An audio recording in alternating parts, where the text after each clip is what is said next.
Hey guys, welcome back to Gear Forward. My name's Paul, and today we have another budget 5 under 10 video for you.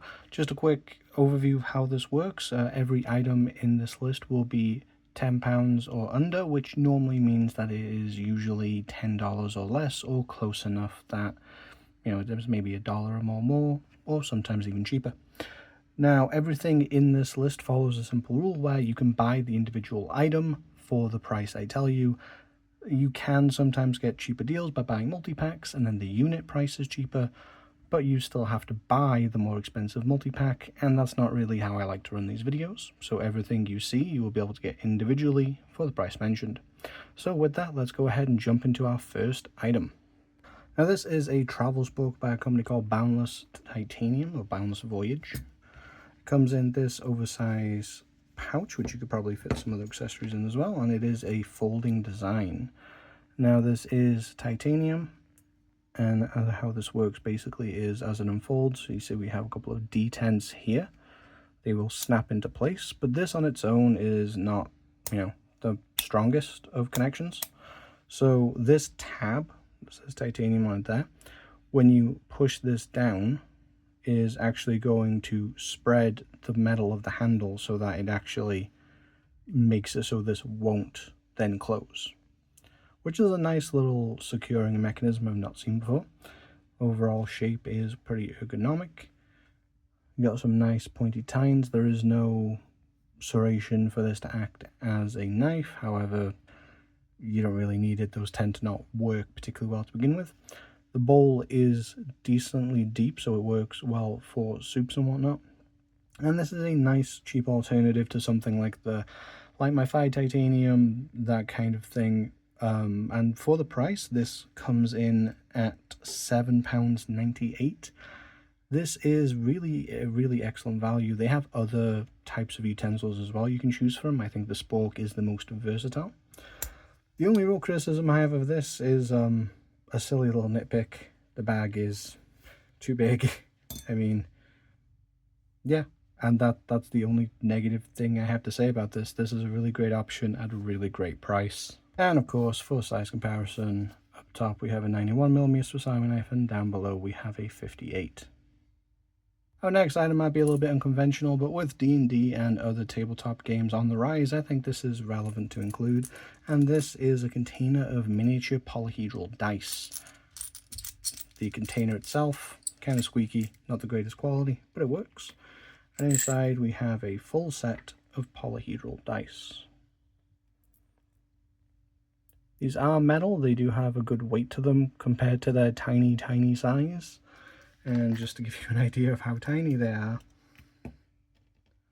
now here's a D6 next to the Victorinox logo on a 58mm. That is pretty tiny. However, they are still functional. You could play a game with these.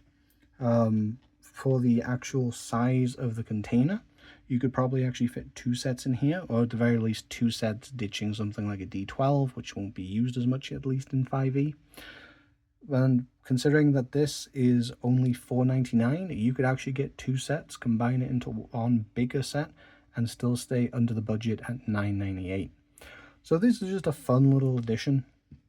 I do have a bit of a dice collection, as I do play D&D myself, so this was fun, and for the price it was a little bit of a no-brainer. Just a nice little gaming addition to this list. Now, leaning more into the EDC tool side of things, unless you want to EDC a Spork for your lunch, this is the Utilikey by Swisstech. This is a pretty long-standing tool that I was surprised is as cheap as it is. In terms of inexpensiveness, this comes in at $4.99. I thought this would be more expensive by now, to be honest. But this is all made of stainless steel. It's of surprisingly good quality for the price, and this is a multi-tool designed to, take on the shape of a key. So this does have a bit of a cutting edge. We have a bit of serration, a bit of straight, and this is chisel ground. This is not particularly sharp. If you really tried hard, you could probably cut yourself, but this is enough to break tape and work as a package opener in general. And of course, you could sharpen this up a little bit more if you wanted to, just bearing in mind the safety of it. Interestingly enough, I don't know if it was an error or this just doesn't count, But in the UK, this was not actually marked as a blade on delivery, so it didn't require somebody of 18 plus to be there to receive it, which was quite nice. I actually had this delivered to an Amazon locker, which was very convenient for me. In terms of how it attaches to your keys, the little keychain part here actually is designed to go on like that, and then when you need it, you just open the tool. Whilst we're up here, we do have a very small flathead, which is of a bit questionable usability, but it's there. And then on the other side, we have a nice chunky Phillips with a bottle opener, because it's not an EDC tool if it doesn't have a bottle opener. For comparison's sake, we have a 58mm and 91, and this is roughly the size of a key. The size is pretty much on point, and to be honest, the weight is pretty similar as well, so this would fit in very well on a keychain. And I think this would be a great gift for somebody that isn't into EDC, but you see them using their keys to open things and it drives you a little bit mad. Cheap, affordable, they might actually carry and use it because it's not a scary knife. Something to think about. If you wanted to sharpen your Swisstech key or any other knife, then this is a nice sharpening option. So this is by Sharpener. This comes in at $9.99, and if I didn't say, I think I did, but the key was $4.99. And this is basically a few different kinds of sharpener with a couple of extra survival tools built in. First of all, we have a whistle down here that I will save you the eardrumness of. This little orange piece pulls out and is a small ferro rod, which, let's just give you a size there. Not the biggest ferro rod, but it's definitely larger and more robust than the fireflies that go into a Swiss Army knife, and those start fires just fine. Then in terms of the actual sharpening side of things, we have two pull-throughs. We have a carbide and a ceramic. Generally speaking, if you're not familiar, carbide is going to be a lot more aggressive. It's going to hog off a lot more metal, and you should avoid using this wherever possible unless you don't care about the knife or you need the knife to be sharp in a hurry with some urgency. Generally speaking, the ceramic is going to be a better option, or use more dedicated things. I would personally use the ceramic for pretty much everything. I would not use this unless it was a really cheap knife or perhaps a cheap kitchen knife. And then the other option we have is this tapered diamond rod. And we do have a little bit of a, see if I can show that on camera. We do have a little bit of an inset here as well to help sharpen up fish hooks. And this is great for serrations. I'll show you with the Swiss key. As you can see, you can get in there with the tape rod, and as it is tapered for different size serrations, you just go different parts of the rod, and you could still even use the rod to touch up straight edges as well. And for the price, this is a great little sharpening option. I do like the Victorinox sharpener personally, but that is more expensive for less.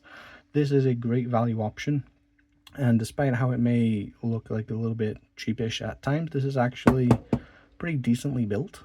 So I think this is, for the price, a very good sharpening option for beginners, or especially for a little kit or to throw in your bag just so you have something on the go. And finally, and probably the thing I'm the most excited about, to be honest, is this little compact pen. This is by Legami, and specifically this is the Legami Touch. This is a little EDC pen. We have a nice little clip down here, which is deep carry in style, but it's by default clipped a lot lower. You could clip it higher. So to deploy the writing nib, you just twist the top and the nib comes out just like so. And on the other end, we have a capacitive stylus, which I have tested and works great with my phone. If you are more artistically inclined, you might even be able to use it for some smartphone or tablet sketching. In terms of how it writes, here is my reference sheet.